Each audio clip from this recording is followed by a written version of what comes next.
Assalamualaikum warahmatullahi wabarakatuh. Bertemu lagi dengan Umi Nini Gawa. Hari ini kita akan membacakan Sirah Nabawiyah, kisah Rasulullah bagian yang ke-15. Semua yang melihat ini, anak-anakku, cucu-cucuku, saudara-saudaraku, sahabat-sahabatku semua dimanapun berada, semoga kalian selalu dalam lindungan Allah Subhanahu wa Ta'ala dan dalam keadaan sehat walafiat. Amin ya robbal alamin.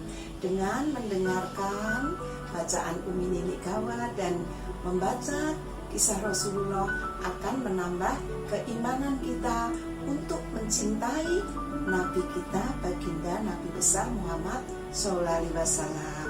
Kita mulai untuk bab yang ke-15. Allahumma sholli ala Muhammad wa ala ali Muhammad. Bab ke-15 ini menceritakan Abdul Muthalib wafat, ya.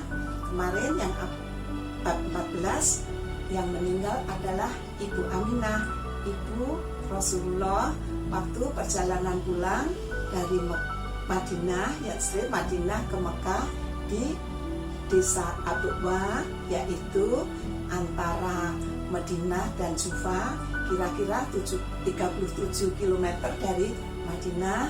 Ibu Aminah wafat disaksikan langsung oleh Nabi kita Muhammad SAW. Nah, setelah Ibu Aminah meninggal, dimakamkan, Muhammad kecil tadi dibawa pulang oleh Ummu Aiman, ya, budaknya peninggalan Abdullah ayah Rasulullah. Ia pulang sendiri, menangis hatinya pilu karena kini Nabi Muhammad sudah menjadi sebatang kara, yaitu yang merasa kehilangan sekali menjalani takdir sebagai seorang anak yatim piatu. Terasa olehnya hidup yang makin sunyi dan semakin sedih, karena baru beberapa hari yang lalu dalam perjalanan ke Madinah akan diperkenalkan oleh ibunya dengan Ibu Aminah dengan keluarganya. Itu Ibu Aminah kan bercerita bahwa betapa sedihnya Ibu Aminah kehilangan suami tercintanya, yaitu Abdullah. Nah, waktu itu Muhammad masih di dalam kandungan Ibu Aminah. Ini ia melihat sendiri di hadapannya ibunya pergi untuk tidak kembali lagi seperti ayahnya.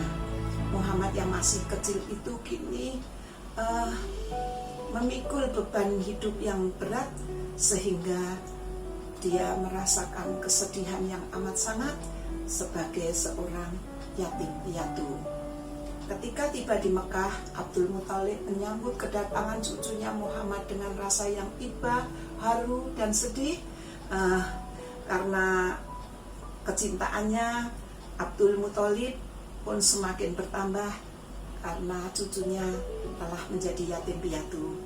Nah, rasa duka Muhammad mungkin agak ringan apabila kakeknya Abdul Muthalib bisa mencapai usia yang panjang. Namun Allah Subhanahu wa Ta'ala sudah mentakdirkan Abdullah hanya mencapai usia 80 tahun.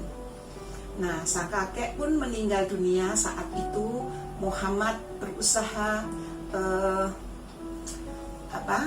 ia mengiringi jenazahnya ke kubur, jenazah kakeknya ke kubur sambil berlinang air mata. Kenangan yang sedih sebagai anak yatim piatu membekas begitu dalam pada diri Rasulullah SAW, sehingga di dalam Al-Quran pun disebutkan ketika Allah Subhanahu wa Ta'ala mengingatkan Rasulullah SAW akan nikmat yang dianugerahkan kepadanya di tengah kesedihan itu, yaitu alam yajidka yatiman wa'awa. Bukankah dia mendapatimu sebagai seorang yatim, lalu dia Allah melindungimu. Surat Ad-Duha, surat 93 ayat 6. Wa wajadaka dolan fahada. Dan dia Allah mendapatimu sebagai seorang yang bingung, lalu dia memberikan petunjuk. Surat Ad-Duha, surat 93 ayat 7. Nah, sepeninggal Abdul Muthalib, putra-putra Abdul Muthalib itu tidak ada yang mempunyai jiwa kepemimpinan, tidak ada. Dari keluarga Hasyim itu tidak ada anak-anak dari Abdul Muthalib itu memiliki keteguhan hati, kewibawaan, pandangan tajam, terhormat, dan berpengaruh di kalangan Arab seperti Abdul Muthalib. Jadi keluarga Hasyim setelah sepeninggal Abdul Muthalib itu tidak ada kewibawaan sama sekali. Akhirnya diambil alih oleh Umayyah, keluarga Umayyah, yang memang sejak dulu keluarga Umayyah itu sudah menginginkan sekali untuk bisa mengambil alih kekuasaan Abdul Muthalib itu tadi. Nah, sejak itu tanpa menghiraukan ancaman dari keluarga Hasyim, keluarga Umayyah langsung mengambil alih kekuasaan. Allahumma sholli ala Muhammad wa ala ali Muhammad. Setelah kakeknya meninggal, ibunya meninggal, kakeknya meninggal, Muhammad diasuh oleh Abu Thalib. Kenapa? Karena sebelum meninggal, Abdul Muthalib itu sudah menunjuk Abu Thalib untuk mengasuh Muhammad, karena Harits putranya yang pertama kondisinya tidak mampu. Terus putra yang bernama Abbas kaya namun kikir, sehingga Abdul Muthalib menunjuk Abu Thalib untuk mengasuh Muhammad, karena sekalipun miskin, Abu Thalib itu memiliki perasaan yang halus dan paling terhormat di kalangan Quraisy. Abu Thalib juga amat menyayangi Muhammad. Kemenakannya itu, budi pekerti Nabi Muhammad itu sangat luhur, cerdas, suka berbakti, dan baik hati. Sangat menyenangkan hati Abu Thalib, sehingga Abu Thalib mendahulukan keperluan Muhammad daripada putra-putranya yang lain. Begitupun sebaliknya, Muhammad amat mencintai Abu Thalib karena pamannya itu tahu memiliki anak banyak, namun pantang sekali untuk berhutang. Lebih baik Abu Thalib bekerja keras, memeras keringat untuk memenuhi kebutuhan putra-putranya, menafkahi keluarganya. Karena itulah tanpa ragu Muhammad kecil tadi ikut bekerja seperti putra-putra Abu Thalib, yaitu ikut membantu pekerjaannya Abu Thalib, yaitu mengembala kambing dan mencari rumput. Abu Thalib merasa bahwa Muhammad kelak akan menjadi orang yang besar karena hatinya bersih dan dijauhkan dari dosa.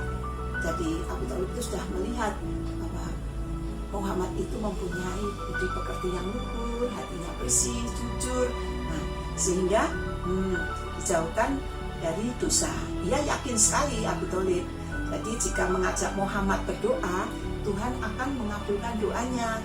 Contohnya seperti waktu dilakukan ketika orang-orang Quraisy itu berseru, "Wahai Abu Thalib, berdoalah karena di sini kekeringan dan kemiskinan melanda. Mari kita berdoa meminta hujan." Maka Abu Thalib keluar bersama Muhammad. Ia menempelkan punggung Muhammad ke Ka'bah, ke dinding Ka'bah, dan berdoa. Kemudian mendung datang dari segala penjuru, sehingga turunlah hujan yang sangat lebat, dan tanah lembah yang kering tadi menjadi gembur. Itulah bacaan cerita hari ini, bab yang 15. Semoga semua yang mendengarkan semakin mencintai Rasulullah SAW. Apabila ada tutur kata yang keliru, juga keterangan bacaan Umi Nini Gawat kurang jelas, Mohon dimaafkan, bisa membaca, bisa dikirim Umi Nini Sirah Nabawiyah yang ke-15. Billahi taufik wal hidayah. Wassalamualaikum warahmatullahi wabarakatuh.